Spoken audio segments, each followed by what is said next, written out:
अब तक मैं इनको लटका करके, उल्टा लटका करके ठीक कर देता।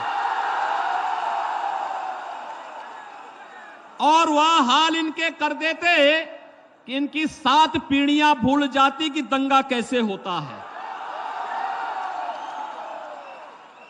7 पीढ़ियां भूल जाती। 15वीं सदी में बंगाल ने, महान कवि ने बांग्ला रामायण लिखी थी। राम यहां के रग रग में रसे हैं, बसे हैं। राम के बगैर भारतीय जीवन पद्धति में कोई कार्य नहीं हो सकता।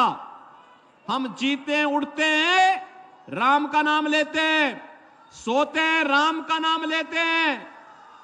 और बहनों और भाइयों, कोई भी हमारे यहां मांगलिक कार्यक्रम होता है तो अखंड रामायण का पाठ करते हैं, और अंतिम यात्रा निकलती है तो राम नाम सत्य है कह करके निकलती है। बहनों और भाइयों, मैं पूछना चाहता हूं,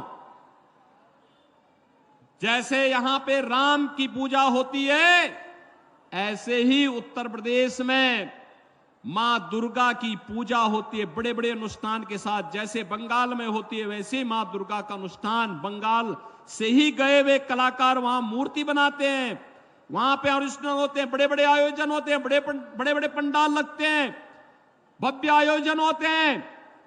लेकिन न तो रामनवमी के अवसर पर और न ही नवरात्रि के अवसर पर ही उत्तर प्रदेश में कोई दंगा नहीं होता।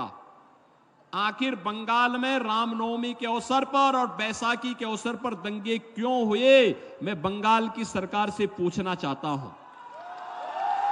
मैं यही पूछना चाहता हूं। और इन दंगाइयों के खिलाफ यहां की सरकार ने कार्रवाई क्यों नहीं की? इन दंगाइयों के खिलाफ कार्रवाई क्यों नहीं की?